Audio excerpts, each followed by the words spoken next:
So you've gotten a good night's sleep. You care about what you're about to learn. You're ready to focus. Now, how does memory work? That's a great question. Let's find out.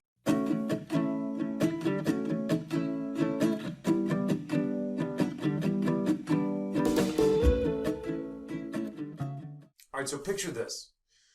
I want you to picture a backpack, like that one, and a locker, kind of like that one.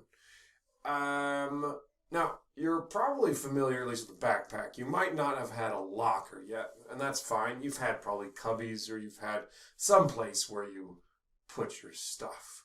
And so, just imagine that. But we're going to focus on the locker for now. So, basically, what I'm wanting you to do is I want you to think about that backpack. We kind of put stuff in it that we need, and we carry it around. And then the locker, we can decorate it. It's bigger. We can put more stuff in it.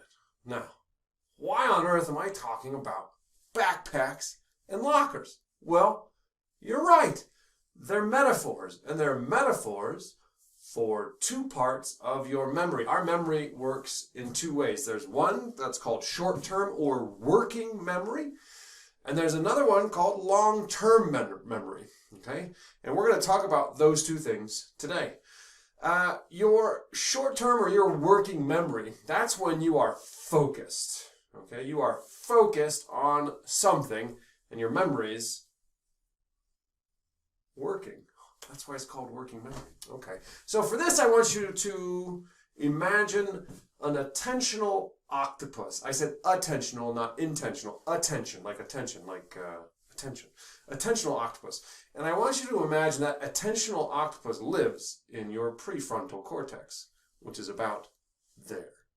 Okay. So what is special about this octopus is a few things. Number one, it only has 4 arms, so it's more like a quadrupus, I guess, than an octopus. Right now, what's special about this octopus is that its 4 arms uses electricity, and it talks to neurons, and it's like, hey, I'm learning something, or hey, you might want to pay attention to this, or all sorts of things. It's a cool little electron-fueled quadrupus or octopus. Now, the problem is the octopus gets tired pretty quick. All right, probably about 15 to 20 seconds in, I mean, it's getting he can't really remember. So that's why, like, if you get introduced to somebody and they're like, hey, this is Sarah, Bob, and George, and you're like, wait, what's up? What? Who? Where? Sarah? What? Bob? Jorge? And you have to write it down. So writing down really helps out your memory, but that's something else. But that's what happened. Our working memory, our short-term memory, is fast to get tired. Okay? And what happens is our brain has a way to remember things longer, and that's your long-term memory. That's the locker. So we can put a bunch of stuff in the locker. So it's not like this locker, it's like a big locker. It's almost infinite, I think. Like you could put almost anything in there. That's where all your childhood memories, everything that you remember is in that locker. Okay? And there are ways to get the stuff from short term into long term. And we'll talk more about that. But what I want to talk about first, like the big key is that focus piece.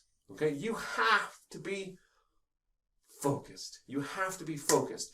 And the other thing to know is that some octopus or quadrupus, some of them actually have 5 arms.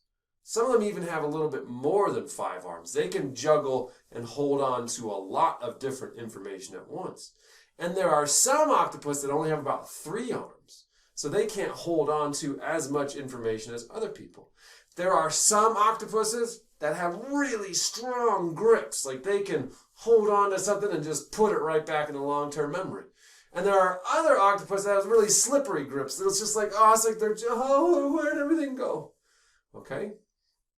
The other thing that the octopus do, it can actually grab your brain links and bring them forward when you're working on something. And those brain links are where? In long-term memory. And so those brain links can be like teeny tiny about like really simple stuff that you remember, and it brings it forward for you. Or it can be really long and complex. So whatever you know the most about, that is still one brain link, and that only takes up one tentacle of the octopus, which is pretty cool. So that's kind of how that stuff works. Like if you get into long-term memory, your octopus can use it. But it only gets easier to use if you what? Go ahead, I'm waiting. What makes the brain links easier to use? I didn't hear everybody, so. Okay, if you're going to write it down, you've got to show me. Okay, you're right. Active recall. So you have to actively recall all that stuff. You got to get it out. Okay, because the more you get it out, the easier it is for your octopus to hold on to it, all that good stuff. Whew. So, that was a short video. A lot of information packed in there.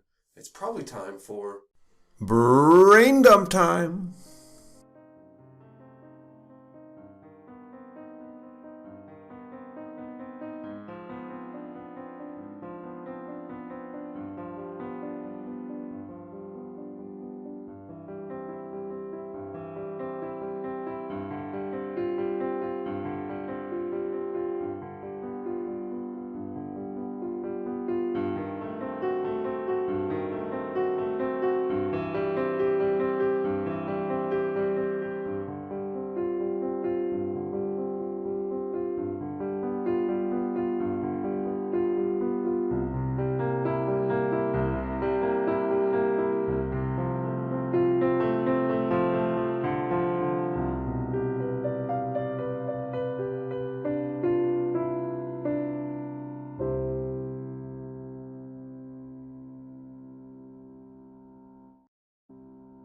Now, to end today, I wonder if you're wondering something. I wonder if you're like, Mr. Light, are there better ways to remember things? Like, are there things I can do to make it easier for my octopus to take things and put it into long storage?